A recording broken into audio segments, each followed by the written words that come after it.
I'm Lisa, a 42-year-old economist. My life is a series of routines and solitude, quite the opposite of my best friend Julia's vibrant social whirl. She's always been the outgoing one, unlike me, who's always shied away from the limelight. Julia's married to a businessman, Robert, and they're quite the social butterflies, hosting parties and gatherings, a scene I usually avoid. One evening, while I was settling in with a book, my phone rang, breaking the silence of my apartment.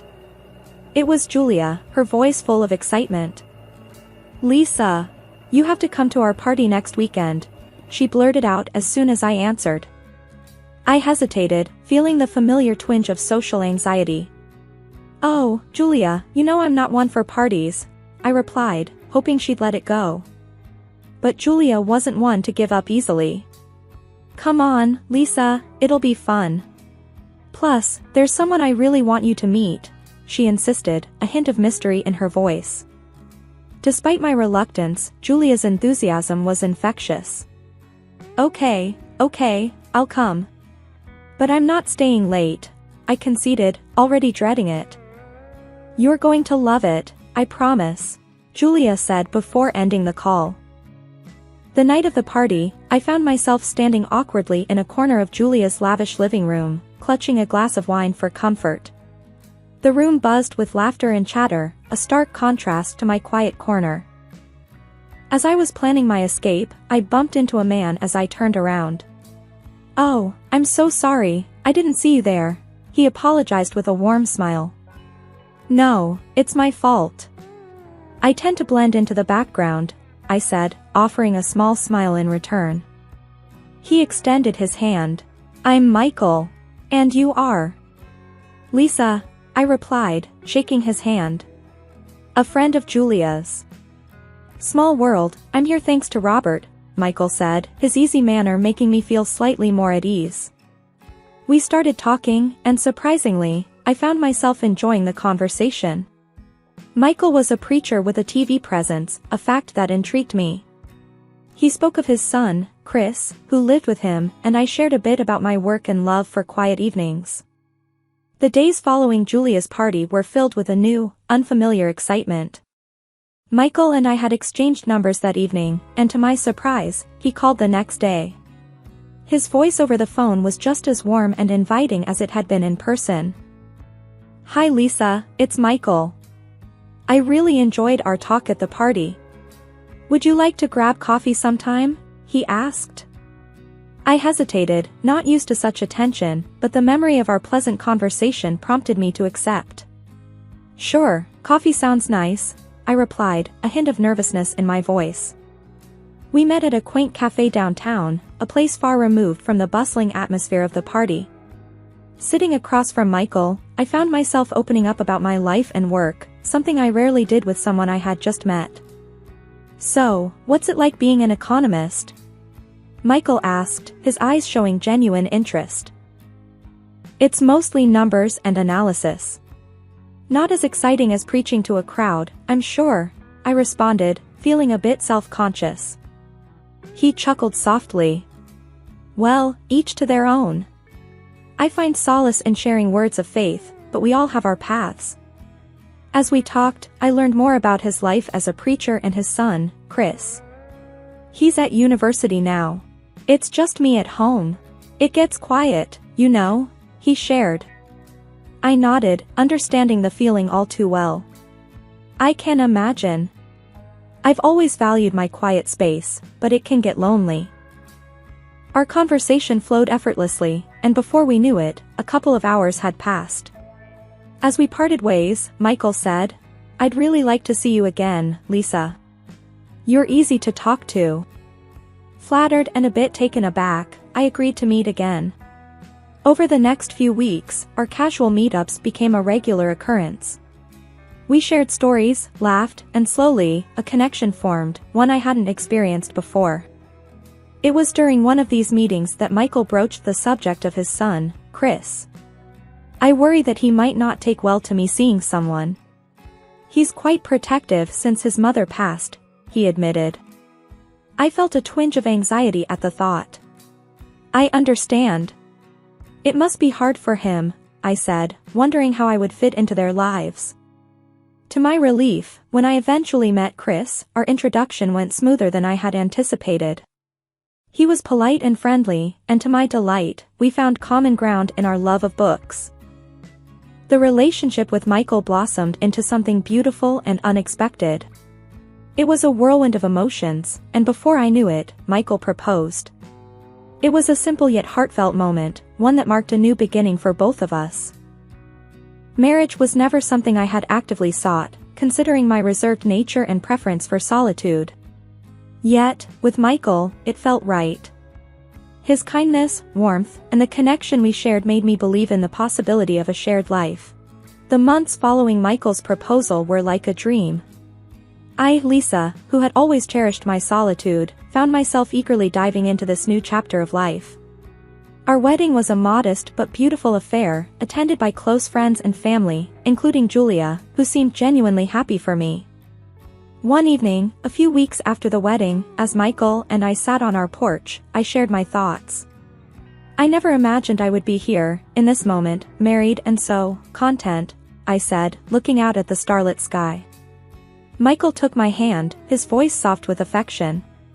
Life is full of surprises, Lisa. I'm just glad that this surprise brought you into my life. As a preacher's wife, I found myself attending various church events and social gatherings, a stark contrast to my previous lifestyle. At first, it was overwhelming, but Michael was always by my side, his presence a comforting constant. One Sunday after his sermon, as people mingled around the church hall, I overheard snippets of conversation praising Michael's eloquence. "Your husband has a way with words. You must be so proud," one of the churchgoers commented as she passed by me. I smiled, feeling a sense of pride. "Yes, I am. Thank you." Life with Michael was filled with small, joyful moments. We often hosted dinners where Michael's charm and charisma shone. Julia and Robert were frequent guests, and Julia would often pull me aside, gushing about how happy she was for me. "You've really come out of your shell, Lisa. Michael's been so good for you," Julia remarked one evening as we set the table for a dinner party. I laughed softly. "I guess love does change people. I'm just glad it changed me for the better." However, with Chris heading off to university, the house felt emptier, and I sensed a subtle change in Michael. He seemed more distant, lost in thought, and our conversations, once filled with laughter and shared stories, now often lapsed into silence. One night, as we sat quietly in the living room, I tried to breach the growing gap. "Is everything okay, Michael? You seem different," I asked, concerned. He looked at me, his eyes reflecting a complexity of emotions. "It's just the house feeling empty without Chris, and the church demands. Don't worry, Lisa, we'll adjust."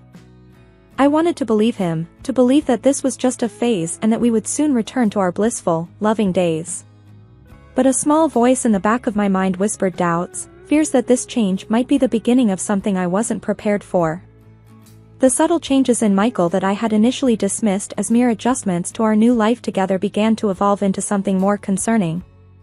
After Chris left for university, the house, once filled with his youthful energy, grew quiet, almost somber.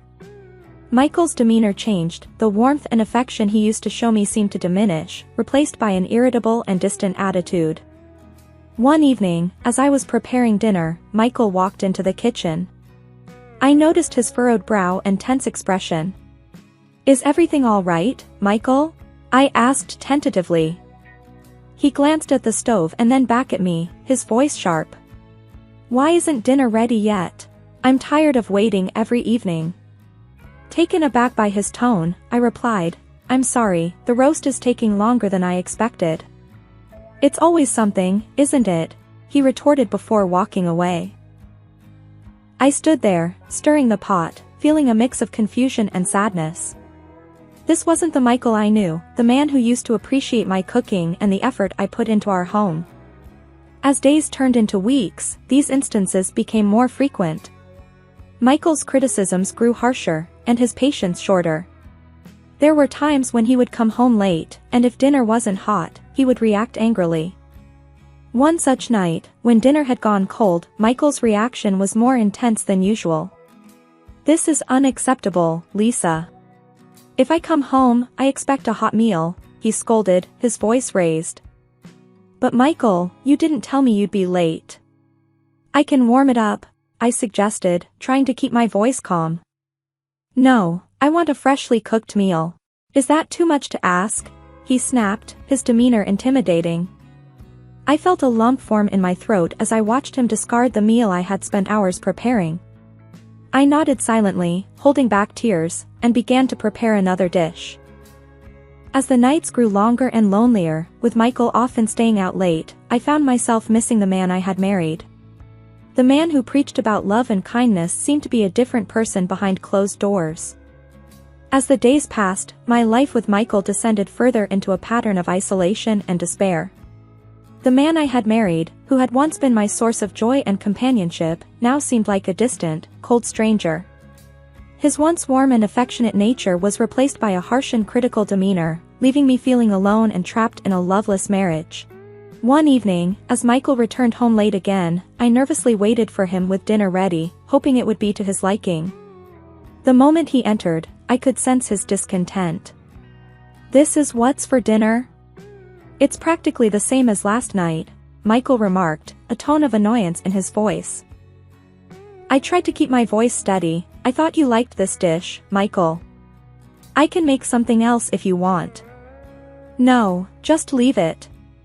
I'm not in the mood for your cooking tonight," he said dismissively, walking away from the table. I stood there in the kitchen, the untouched plates of food in front of me, fighting back tears. The loneliness and despair were overwhelming, and I longed for someone to talk to. I picked up the phone and called Julia, hoping for some comfort. "Julia, it's Lisa. I don't know what to do anymore. Michael is so different now. He doesn't even eat the meals I prepare," I shared, my voice trembling. "Oh, Lisa, you're probably just overthinking things. Michael's a good man. Maybe you're just not used to being married yet," Julia responded, her tone lacking the empathy I desperately needed. "But he's hardly ever home, and when he is, all he does is criticize me." "It feels like he doesn't care at all," I said, hoping she would understand the gravity of my situation. "Lisa, marriage is about compromise. Maybe try talking to him, see what's bothering him." "I'm sure it's nothing serious," Julia suggested, not fully grasping the depth of my unhappiness. I hung up the phone, feeling more isolated than ever. Julia, whom I had always counted on, couldn't see the pain I was in. It seemed like I had no one to turn to, no one who understood. I started to question my own judgment, wondering if this was all my fault, if there was something I could have done differently to prevent Michael's transformation. But deep down, I knew I had done everything I could. The problem wasn't with me, it was with the man who had vowed to love and cherish me but now treated me like a stranger in my own home. The transformation in my home was stark and disheartening. Michael, once a source of comfort and joy, had become a stranger, his demeanor increasingly marred by late-night drinking and unpredictable outbursts. It was a gradual shift, one that I had tried to deny at first, but the evidence was becoming too overwhelming to ignore. One fateful evening, the air in our home was charged with an uneasy tension. Michael had returned later than usual, the effects of his drinking evident in his staggered walk and slurred words. I had learned to tread lightly on these nights, but nothing could have prepared me for what was to come. As I placed dinner on the table, an attempt to inject some normalcy into the evening, Michael's frustration boiled over. "This again? Can't you make anything else?" he slurred, his voice dripping with disdain. Attempting to maintain a semblance of calm, I replied, "I thought this was your favorite, Michael. I can make something else if you prefer." In a sudden fit of rage, Michael flung his phone in my direction. I stumbled backward, the phone narrowly missing me, but in my retreat, I knocked over the dinner spread, sending plates and food crashing to the floor. He let out a scornful laugh. "Look at the mess you've made. Clean it up," he commanded before staggering off to the bedroom, leaving me alone in the wreckage. Tears welled in my eyes as I began to pick up the pieces. That's when I noticed Michael's phone, lying amidst the mess, unlocked and unguarded. A part of me knew that crossing that boundary could change everything, but the need for truth, for some understanding of Michael's change, compelled me forward. I picked up the phone and there it was, a string of messages between Michael and Julia. "Can't wait to see you again, missing you, Lisa suspects nothing," the words blurred as tears welled up in my eyes. The betrayal was twofold. My husband and my best friend, two people I had trusted implicitly, were stabbing me in the back. My heart sank as I read each line, a mix of affectionate exchanges and plans for secret rendezvous. I sat there, amidst the chaos, the phone in my hand a testament to their betrayal. Feelings of hurt, anger, and disbelief swirled within me. How could they do this to me? How long had this deception been going on right under my nose? In that moment, I decided to keep this revelation to myself. I needed time to process this betrayal and to plan my next steps carefully. This knowledge was a weapon, and I needed to wield it wisely. I cleaned up the kitchen, my mind racing with the implications of what I had just discovered. The man I had loved and the friend I had trusted had both deceived me in the most intimate way possible. Sleep eluded me that night as I lay in bed, the truth gnawing at me. The next day was a blur, my interactions with Michael mechanical and devoid of emotion. He seemed oblivious to the storm raging inside me, a storm fueled by his own duplicity. Several days after the revelation of Michael's affair, the atmosphere at home had become unbearable. His late-night arrivals and the palpable tension between us escalated into frequent verbal attacks. I knew I couldn't endure this any longer, it was time to take a stand. One evening, as Michael launched into another tirade over some trivial matter, I interrupted him, a newfound resolve in my voice. "Enough, Michael. I can't do this anymore," I said firmly, holding out an envelope. "These are divorce papers." Michael stopped mid-sentence, his anger giving way to shock. "Divorce? Are you serious, Lisa?" "Yes, I am," I replied, my voice unwavering. "I know about your affair with Julia. I'm not going to hide it anymore. It's over." Michael's demeanor changed from shock to desperation. "Lisa, please, think about this. You can't do this to me. It will ruin my career as a preacher. My reputation will be destroyed." "I've thought about it plenty, Michael. Your career and reputation are no longer my concern. I deserve better than this," I stated, my tone resolute. He began to beg, his voice tinged with panic. "Lisa, I'm begging you. Please don't do this. We can work this out." "No, Michael.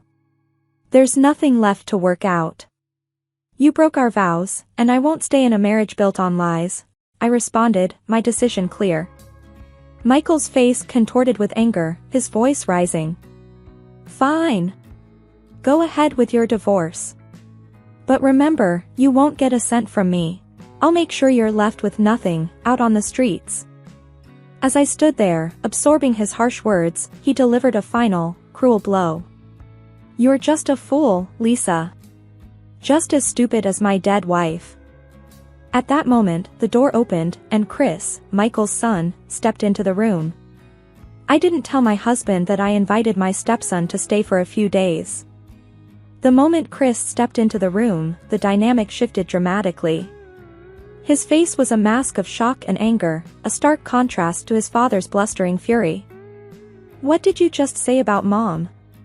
Chris demanded, his voice quivering with rage.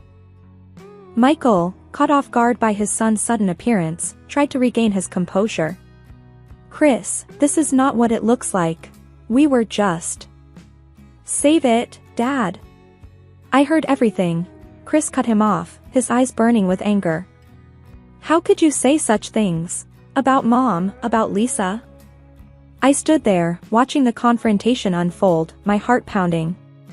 This was the moment of truth, the culmination of all the pain and betrayal. "Chris, you don't understand. It's complicated," Michael attempted to explain, his voice faltering. "Complicated? You're cheating on Lisa, and you insult her and Mom in the same breath. What's complicated about that?" Chris shot back. Michael's face was a mixture of frustration and defeat. He looked at me, then at Chris, realizing that his usual tactics weren't going to work this time. Chris, listen to me. Your stepmother is exaggerating things. She's trying to turn you against me, Michael said, attempting to regain control. I'm not a kid anymore, Dad. I can see what's happening, Chris replied firmly. You've hurt Lisa enough. She doesn't deserve this. Turning to me, Chris's expression softened. Lisa, I'm so sorry. I had no idea things were this bad. I nodded, grateful for his support. Thank you, Chris. I appreciate you standing up for me. Michael, now realizing the gravity of the situation, began to backtrack. Chris, please. Let's talk about this. We can sort things out. Chris shook his head. No, Dad. There's nothing left to sort out. You've made your choices, and now you have to live with the consequences. He then dropped a bombshell that neither Michael nor I saw coming. And as for the house and the money, they're actually mine. Mom left them to me. So, you can't kick Lisa out or leave her with nothing. Michael's face went pale, the realization of his son's words sinking in. He was at a loss for words, the tables turned completely. I looked at Michael, then at Chris, feeling a mix of relief and empowerment. The truth was out, and I no longer had to bear the burden alone. Michael, it's over. I'm leaving, and I'm taking the steps to start my life over, without you, I said, my voice steady and resolute. What happened next? Michael's career as a preacher was ruined. Julia tried to make peace with me, but her tears didn't touch me anymore. She is now in the process of divorcing her husband, who is determined to leave her penniless. The path ahead was uncertain and undoubtedly challenging, but I was ready to face it head-on. I had found my voice and my strength, and with Chris's support, I knew I could overcome the trials ahead.